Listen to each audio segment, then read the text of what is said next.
Hello दोस्तों, welcome to my channel. आज हम मिलिट्री कल्चर पर बातें करने वाले हैं। So get ready because there is so much to learn. Military एक ऐसे कल्चर के अंदर काम करती है जो अपने आप को निजात दहिंदा समझती है। मुल्क को जोड़ने के साथ साथ अपनी कौम को दुश्मनों से तहफ़्फ़ुज़ देना भी अपना फ़र्ज ही समझती है। इसे अपनी प्रोफेशनलिज्म पर बड़ा फ़ख्र है और पाकिस्तान की फ़ॉरेन पॉलिसी और नेशनल डिफेंस के मामलात में मुदाखलत को अपना हक समझती है। इसने पाकिस्तान के क़याम से आज तक इतनी ताकत जमा कर ली है कि किसी भी डोमेस्टिक पॉलिसी को जो इसके कॉरपोरेट मफादात को नुकसान पहुंचा सके बड़ी आसानी से वीटो कर सकती है। मिलिट्री कल्चर को बेहतर तौर पर समझने के लिए हमने इसकी नशोनुमा को 4 जनरेशन्स में डिवाइड किया है। सबसे पहली जनरेशन ब्रिटिश जनरेशन थी। इसे हाईली सेकुलर एनवायरनमेंट में ग्रो किया गया था। 1947 से 1955 तक की पाक मिलिट्री ब्रिटिश वैल्यूज की अक्कासी थी। पाकिस्तान ने जब यूएस से ताल्लुकात इस्तेमाल किए तो यूएस का असर और रसूख पाकिस्तानी मिलिट्री पर भी पड़ा। 1955 के बाद आने वाली जनरेशन को हम अमेरिकन जनरेशन भी कह सकते हैं। ये लोग अपने आप को मॉडर्निज्म के नंबरदार समझने लगे और अयूब खान इसी जनरेशन की प्रोडक्ट था। इसका मकसद पाकिस्तान को प्रोग्रेसिव सेकुलर स्टेट बनाना था, लेकिन 1965 की पाक भारत जंग इसके डाउनफॉल का बड़ा सबब बनी।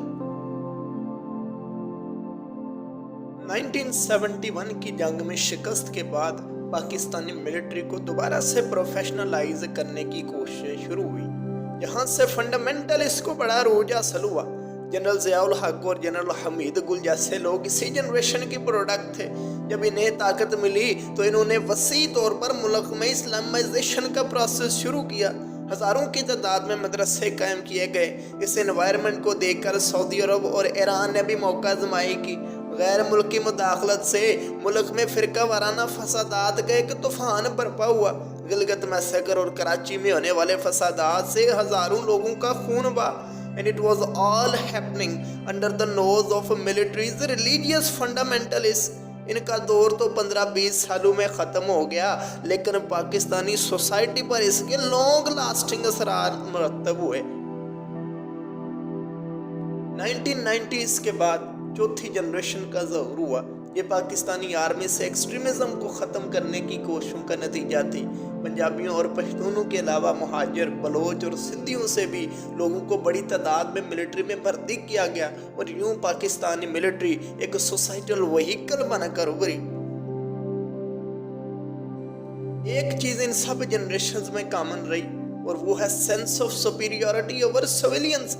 ब्रिटिशर्स ने जब इंडियन आर्मी की बुनियाद डाली थी तो इनकी वफादारियां अपने साथ रखने के लिए इनमें लोकल्स पर सेंस ऑफ सुपीरियरिटी पैदा की। इससे अफसरशाही कल्चर पैदा हुआ जिसे पिछले 75 सालों में पाकिस्तानी मिलिट्री से ख़त्म करने के लिए एक भी कोशिश नहीं की गई। पाकिस्तानी मिलिट्री हमेशा से ये ज़ाहिर करती आई है कि वो अवाम के मफादात के ऐन मुताबिक काम कर रही है, इसलिए उसने हमेशा अपने कामों को लीगलाइज करने की कोशिश की है। इस लीगलाइजेशन प्रोसेस में इसे ब्यूरोक्रेसी से बहुत मदद मिलती है।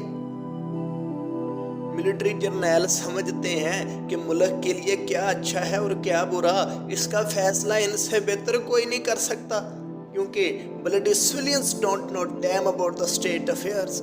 इस मेंटेलिटी की वजह से ये माशरे में एक स्पेशल स्टेटस के हामी है जिससे इन पर कोई तनकीद ना कर सके और सिविलियन मैनेज्ड अकाउंटेबिलिटी से भी बचे रहें।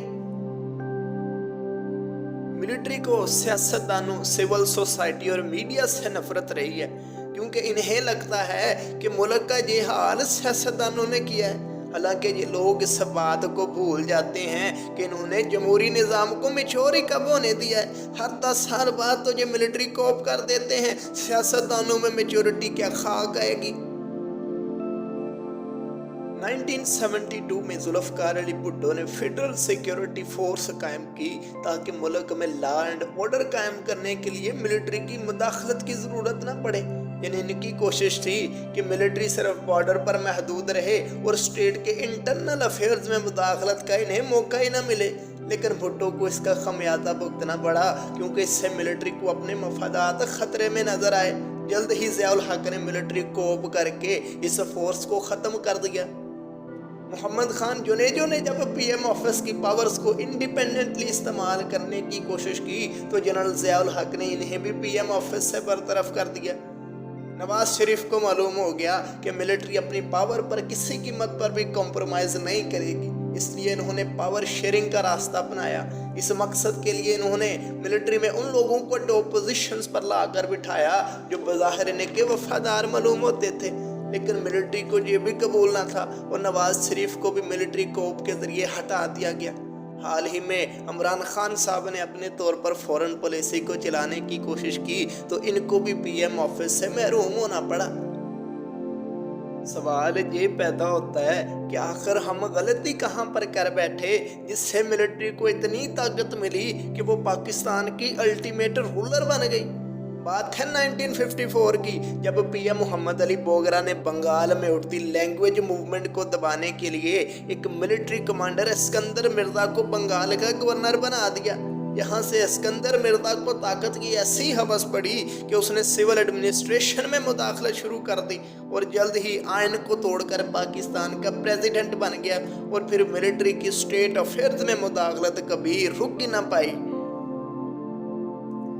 आप यकीनन सोच रहे होंगे कि अब मिलिट्री को आइन की हदूद का पाबंद कैसे बनाएं।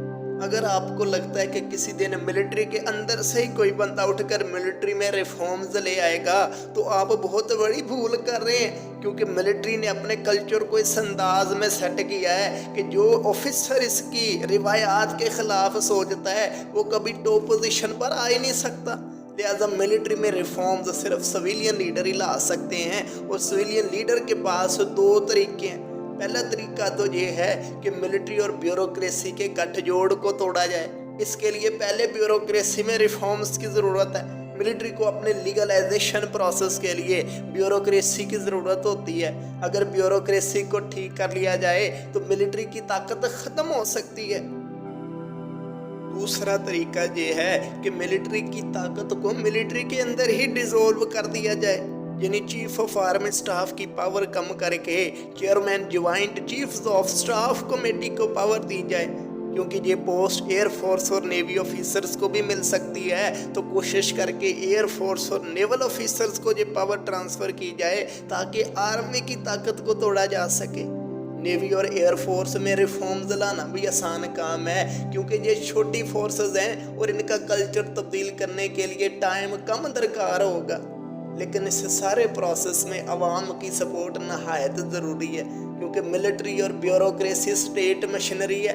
अगर अवाम अपने लीडर को सपोर्ट नहीं करेगी तो ये मशीनरी सिविल लीडर्स को काट कर फेंक देगी और इनसे पूछने वाला भी कोई नहीं होगा। So it's up to the people of Pakistan what they want। लो बिग चैनल को कर लो सब्सक्राइब और अपना और अपने प्यारों का ख्याल रखिए। मिलते हैं नेक्स्ट वीडियो में। अल्लाह हाफिज़।